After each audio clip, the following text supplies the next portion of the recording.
예수님이 이제 십자가를 지시기 전에 제자들에게 그 십자가 지시는 일에 대해서 3번 정도 그렇게 내가 십자가를 진다 말씀을 하셨어요. 그걸 순환예고라고 부릅니다. 그래서 순환예고를 예수님이 이제 3번에 걸쳐서 하시는데, 그 순환예고를 언제 시작하셨느냐 하면 변화산에 올라가셨다가 이제 내려오시는, 또 다른 복음서에 보면 변화산에 올라가시던 중에 그 변화산 중심에서 예수님이 야 너희가 나를 누구라고 하지? 이렇게 물어보시고 난 뒤에 베드로 사도가 주는 그리스도이십니다. 살아계신 하나님의 아들입니다. 이 고백이 나오고 난 뒤에 예수님이 그래 그 말을 한 것은 네가 아니다. 너를 하나님께서 그렇게 말씀하시도록 만들었다. 바요나 시모나 네가 복되다. 이렇게 말씀하신 다음에 그 이후로 예수님은 3번에 걸쳐서 순환예고라고 하는 것을 하십니다. 그러니까 그 순환예고는 제자들에게 마음의 준비를 시키고 이 일이 얼마나 막중한 일이고 인류를 구원하는 일이냐라고 하는 것을 알려주시기 위함이었습니다. 그런데 이 베드로 사도는 참 그 용기도 있고 당당하고, 또 이 베드로 사도는 늘 좀 서둘러서 일을 하는 듯한 그런 성격의 다혈질의 사람이었습니다. 그러다 보니까 주님 그런 일이 없었으면 좋겠습니다. 바로 자기 생각나는 대로 이야기를 해버렸는데, 오늘 14장 31절 말씀에도 보면 뭐라고 얘기를 하느냐면 이렇게 얘기를 합니다. 베드로 사도가 31절, 우리가 32절부터 읽었는데 31절 말씀에 보면 이렇게 이야기를 합니다. 베드로가 힘있게 말하되 내가 주와 함께 죽을지언정 주를 부인하지 않겠나이다. 이렇게 얘기를 하죠. 근데 이 이야기가 조금만 지나면 거짓말이 된다는 걸 우리가 금방 알 수 있습니다. 그러니까 우리가 이 말씀을 보면서 한 가지 생각해야 될 게 있어요. 신앙생활은 내 의지로 하는 게 아니다. 내 의지로 한다고 하면 베드로 사도는 충분히 이 말을 실천할 수 있는 사람이에요. 왜? 베드로 사도는 열심당원이라고 어떤 성서학자들은 분류할 정도로 굉장히 모든 일에 열심이거든요. 나라를 위해서 이 열심당원들은 시칼이라고 하는 요만한 칼을 가슴에 품고 다니는 사람이에요. 그래서 로마 군인들을 혼자서 어디서 보면 빼서 사람을 찔러 죽이는 일까지 열심히 하는 사람이에요. 그러니까 모든 일에 자신만만하기 때문에 이런 얘기를 하는 거예요. 그런데 이 의욕을 가지고, 자기 의지를 가지고 베드로 사도가 예수님을 부인하지 않았느냐? 부인하지 않습니까? 닭이 울기 전에 예수님을 그것도 한 번도 아닌 3번이나 부인을 합니다. 그러니까 여러분, 의지를 가지고 신앙생활하는 게 아니라 신앙생활은 실력을 가지고 해야 되는데, 그 우리 신앙생활의 실력은 뭐냐 하면 바로 기도입니다. 여러분, 신앙생활의 진짜 모습은 뭐냐면 영적으로 무장하는 일이에요. 근데 베드로 사도는 의욕은 있었으나, 의지는 있었으나 진짜 하나님 앞에 기도하고 하나님 앞에 영적으로 무장하는 일은 등한히 했기 때문에 베드로 사도가 닭이 울기 전에 3번씩이나 부인하는 일들을 하게 됐다라고 하는 겁니다. 그래서 제자들이 예수님이 겟세마네 동산에서 그렇게 애를 쓰면서 기도하시는데 결국 잠이 들고 말았고, 이 예수님의 기도 생활을, 기도하시는 이 마지막 기도를 도와드리지 못하는 어리석은 일들을 하게 되었다라고 하는 것을 볼 수 있습니다. 자, 우리의 영적인 무장, 이 기도를 어떻게 해야 되느냐? 오늘 예수님이 이 겟세마네 동산에서 기도하는 모습을 통해서 우리가 배우게 되는 것은, 여러분, 기도는 여러 가지 종류가 있습니다. 기도원에 가서도 기도할 수 있고, 예루살렘 성전에서도 기도할 수 있고, 버스를 타고 오다가도 기도를 할 수 있고, 새벽 시간 독립문에서 도곡동까지 오는 시간 안에서도 기도할 수 있고, 여러 가지 기도를 할 수 있습니다. 그런데 제일 중요한 기도는 내가 하나님과 1대1로 대면하는 기도의 시간이 분명히 여러분에게 있으셔야 영적인 무장에 있어서 여러분 그것이 여러분의 신앙 실력이 되는 겁니다. 이 하나님과 1대1로 대면하는 시간이 없는 성도들은 영적인 무장을 할 수가 없을 뿐더러 여러분의 신앙의 실력을 키워나갈 수가 없다라고 하는 것을 아셔야 됩니다.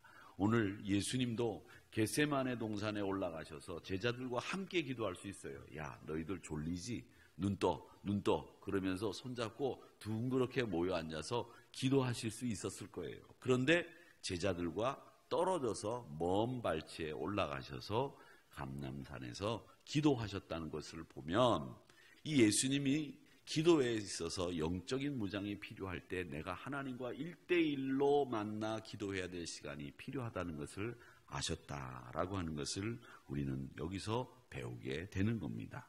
그러니까 여러분만의 신앙생활의 리듬이나 여러분만의 신앙생활의 이 루틴이라고 하잖아요. 신앙생활의 여정이 있는 거예요. 여러분의 그 신앙생활의 여정은 어떤 분은 네모나고 어떤 분은 세모나고 어떤 분은 동그랄 수 있어요. 그런 신앙의 모습들을 여러분 나름대로 하나님과 대면했을 때 어떻게 내가 신앙생활을 하는지 기도해야 되는지 이런 것들을 가지고 있으셔야 된다는 겁니다. 그런 영적인 무장이 있어야 우리가 뿌리를 내릴 수 있는 거예요. 신앙이라고 하는 것은 마찬가지 식물하고 똑같습니다. 뿌리가 깊지 않으면 그게 조화이거나 쉽게 메말라 버리는 거예요. 제가 여기 하늘교회 부임하고 난 뒤에 꽃꽂이 하지 마십시오. 그렇게 얘기를 해서 지금 꽃꽂이를 안 하고 화분을 갖다 놓는데 왜 꽃꽂이를 하냔 말이에요. 교회 강단에다가 왜 꽃꽂이를 해요? 살아있는 멀쩡한 꽃을 꺾어가지고 가위질을 해가지고 거기다가 그 강단에다가 장식하면 되겠느냐? 아니다. 살아있는 화분을 갖다 놔야 된다. 근데 그 화분이 말이죠. 이 자기가 있어야 될 곳에 있지 않고 화분이 이 흙이 얕으면 조금 지나가면 시들시들하고 햇볕을 못 받으면 시들시들해서 저희 교회 강대상의 뒤에 있는 그 관음죽이라고 하는 굉장히 좋은 화분들이 있는데 그걸 우리 관리하시는 집사님들이 매주일 예배 끝나면 들고 내려와가지고 햇빛 있는 데다 갖다 놨다가 그것도 할 때도 있고 안 할 때도 있는 건 제가 알고 있지만 그걸 갖다가 다시 올려놨다가 내려놨다가 그거 얼마나 애를 쓰시는지 몰라요. 왜? 이 식물이 햇볕을 봐야 되고 흙이 깊어야 되고 자기들이 살아나가야 될 환경이 있어야 되는데 그 환경을 마련해 주지 못하면 시들고 죽게 마련이기 때문에 그렇다는 겁니다. 우리 그리스도인들의 신앙의 환경은 하나님과 1대1로 만나는 자리가 있어야 되고 여러분의 신앙의 뿌리가 내려져야 그 신앙이 제대로 된 신앙이 된다는 겁니다. 그 신앙의 뿌리를 내리기 위해서 꼭 필요한 게 뭐냐면 하나님과 1대1로 만나는 영적 무장 시간이 꼭 있어야 된다는 것을 오늘 이 예수님의 겟세마네 동산을 통해서 배우게 되는 겁니다. 여러분 야곱을 한번 보세요. 야곱이 고향으로 돌아올 때 형이 군대를 이끌고 온다는 소식을 듣고 깜짝 놀라지 않습니까? 그런 다음에 자기가 어떤 행동을 취하느냐 하면 가족을 떼를 나누지 않습니까? 그래서 자기가 별로 사랑하지 않는 사람들은 맨 앞에 세우고 자기가 사랑하는 사람들은 제일 뒤에 세워서 야복강을 건너게 한 다음에 자기는 어떻게 합니까? 홀로 야복강가에 남아서 하나님 앞에 기도하지 않습니까? 그렇게 기도하면서 천사와 씨름을 하고 환도뼈가 부러지는 경험을 통해서 야곱이 이스라엘이 된단 말이죠. 그러니까 하나님과 만나는 1대1의 시간, 홀로 기도하는 영적 무장 시간, 이것이 우리들에게 꼭 필요하다. 그것이 진짜 여러분의 영적 무장인 시간이다라고 하는 것을 꼭 기억하시기를 바랍니다. 그러니까 기도로 무장하고 기도로 승리하는 여러분들이 되시기를 바랍니다. 내 능력을 가지고 살아가는 거예요. 1대1로. 여러분 그렇지 않습니까? 찬양을 할 때도 성가대에서 여러분들 다 봉사를 해보셔서 아시겠지만 찬양을 할 때도 내가 음을 못 내는 경우가 있거든요. 그러면은 옆에서 들리는 소리가 있어요. 그러면 그 들리는 소리를 듣고 소리를 낼 수가 있습니다. 그래서 사실은 솔로들이 필요해요. 테너 솔로들이 있어가지고 연습할 때 소리를 잘 내는 친구들이, 음을 잘 내는 친구들이 말이죠. 진짜 음을 잘 내는 친구들은요, 달라요. 달라요. 앞보면 딱 보면, 하고 딱 보고 하는데 노래를 쫙 부른단 말이죠. 여기 앉아 계신 분 중에 우리 최영 권사님 같은 분들은 딱, 하고 노래를 부르실 분이고, 다 세줄 분이지만, 우리는 딱 보고, 이런단 말이죠. 그러니까, 그런 분들 옆에 있으면 노래가 저절로 되는 거예요. 그럴 때가 필요해요. 그러나, 또 혼자서 내가 피아노를 쳐가면서 혼자 그 노래를 불러야 될 때도 있단 말이죠. 신앙생활은 여러분 꼭 필요한 게 같이 기도도 필요하지만 홀로 기도하는 일이 꼭 필요하게 된다라고 하는 것을 꼭 기억하시기를 주님의 이름으로 축원합니다. 그 다음에 오늘 예수님이 기도하시면서 뭐라고 말씀하시냐면 이렇게 얘기를 합니다. 땅에 엎드려 기도를 하시는데 34절 말씀에 보니까 내 마음이 심히 고민하여 죽게 되었으니 너희는 여기 머물러 깨어 있으라. 제자들에게 이렇게 말씀을 하세요.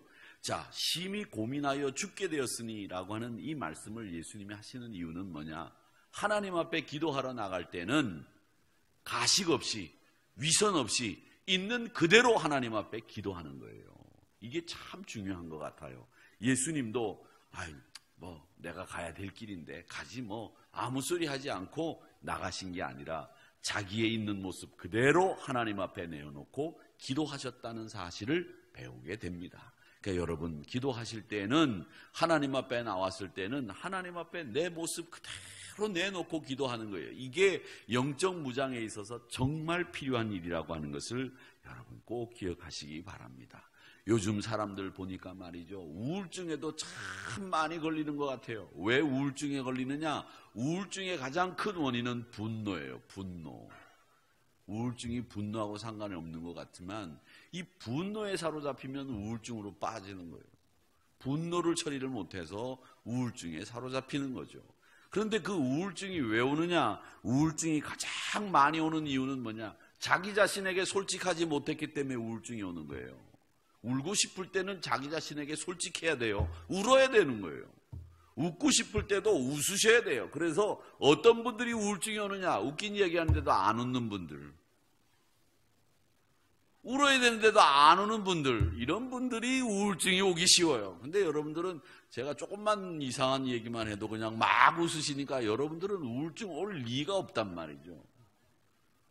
자기에게 솔직한 사람들은 이런 감정의 문제나 정서적인 문제를 앓지 않습니다. 그런데 자기에게 솔직하지 못하니까 정서적으로 안정을 못 찾고 정신이 쇠약해지는 거예요.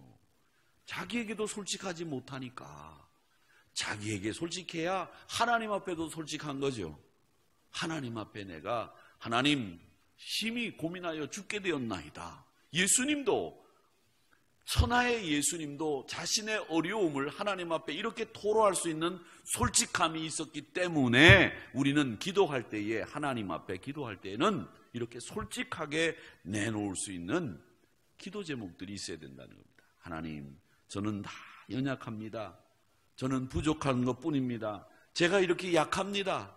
저를 도와주세요. 저를 지켜주세요. 하나님 힘주세요.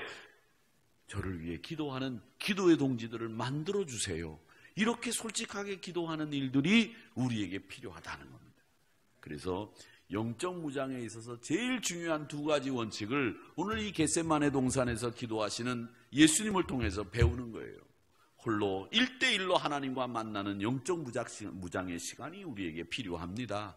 그리고 나에게서부터 솔직함으로 시작해서 하나님 앞에 내 자신을 솔직하게 내어놓을 수 있는 기도 시간이 필요합니다. 이게 우리 신앙생활의 기도의 모습입니다. 기도하면서 교만해지는 사람이 있습니까? 진짜 기도하는 사람은 교만해질 수가 없어요. 진짜 기도하는 사람은 가식이 있을 수 없단 말이죠. 왜 우리가 기도 훈련을 해야 되느냐? 우리가 사람이라는 게 있단 말이죠. 신앙에도 자기가 하는 습관대로 하려고 하는 그런 버릇이 있어요. 이게 신앙생활의 참 못된 버릇인데, 내가 만약에 왼쪽으로 맨날 가려고 하면 늘 왼쪽으로 가려고 하잖아요. 왼쪽으로. 습관이 있단 말이죠. 기도할 때도 제가 잘 쓰는 기도 말을 하고 싶은 때가 있단 말이죠. 그런 신앙생활의 습관처럼 되어지는 걸 하나님이 우리를 자꾸 고치시게 하기 위해서 때로는 우리가 기도 훈련도 해야 된다는 겁니다. 그래서 이 훈련이 있어야만 하나님을 만나게 되고 그 하나님을 만나는 사람들이 깊은 영적인 체험을 하게 되는 거죠. 사랑하는 우리 성도 여러분, 오늘 겟세마네 동산에서 기도하시는 이 예수님의 모습을 통해서 기도의 두 가지 큰 원칙 꼭 마음속에 새기시고 기도 생활에 승리하셔서 영적인 무장을 단단히 하시는 저와 여러분이 되시기를 주님의 이름으로 축원합니다. 아버지